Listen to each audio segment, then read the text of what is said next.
Hello again. Well, you know, the media, especially Fox News, well, actually all the media, you know, NBC, CBS, MSNBC, they all owe Obama a great deal of gratitude. Well, why? Well, because we're going to see Fox's talking heads, we're going to see senators, we're going to see congressmen all talking about the Iranian nuclear deal, the pros and the cons, why to, why not. We already heard Hillary Rodham Clinton and her position. She's all gung-ho for it.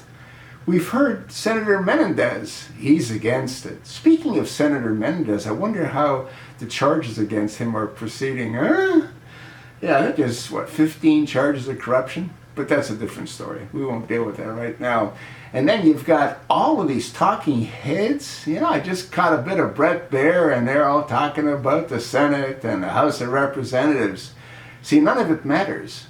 Obama's already made it very clear. If they don't want what he wants, tough tushy. You know what tushy is? It's a Yiddish expression. You know what Yiddish is? It's a Jewish expression. You sit on your tushy. It's your tushy. Anyway, so I went ahead and I did a little bit of Googling. See, the thing is, Obama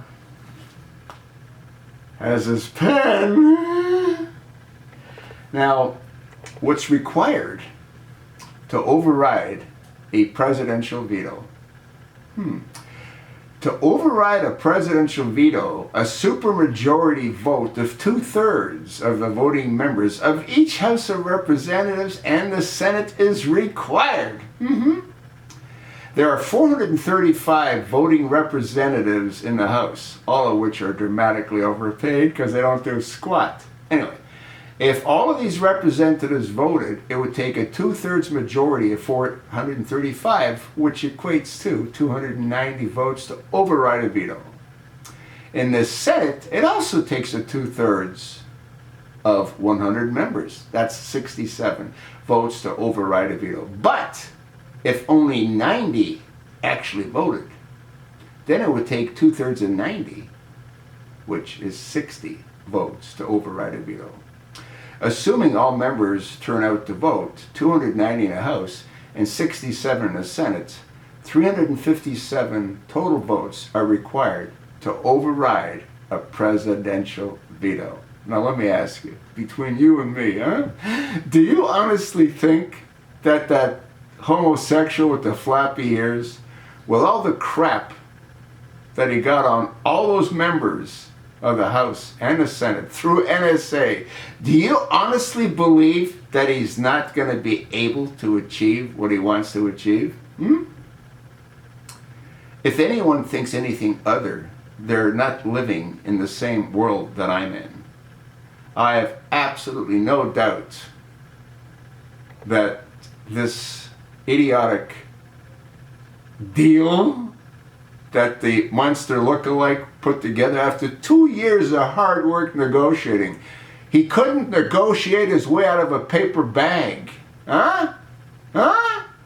Remember what Obama said? What did he say? He said, we worked hard to make this happen. You know, we had them up against the ropes. Really? Really? That's why they're celebrating in Tehran. That's why Russia is celebrating. You know who else is celebrating? Bashar al-Assad. You know why? Because Russia and Iran support Bashar al-Assad. That's really got to piss off Obama. Yeah, there's no doubt in my mind that he will get this thing pushed through. And for the next 60 days, on Brett Baer, on Megyn Kelly, on Hannity, on Bill O'Reilly, they're going to have a constant flow of senators, a constant flow of congressmen, all giving their opinion. What did Lindsey Graham say? What did he say? That presidential candidate? It's a crappy deal. You know why? Because it is a crappy deal. Problem is, Obama's too stupid. Well, let me be fair. It's a deal that Obama wanted. Why? Because he hates Israel. Why? Because he's a Muslim Arab. That's why. He's a Sunni. You know what's really interesting is that the Iranians are Shiite. Gaddafi was a Shiite. And Bashar al-Assad is a Shiite. Is it any wonder that the Ayatollah Khomeini supports other Shiites against Sunni? Anyway, that, my friend, is why a presidential override by the chosen one with the pen is going to be able to push this thing through. But once again, for the next 60 days, every day, we're going to see a senator. We'll see a number of them on a frequent basis. The lame brain, Johnny McCain, from the Songbird of the Hanoi Hilton, he likes airtime, so we'll probably see him a minimum over the next 60 days, I'd say 20, 25 times. And we'll hear about him on the radio. KFYI always invites him. Folks, you're going to hear other people's positions, and it doesn't matter. Obama will get it pushed through.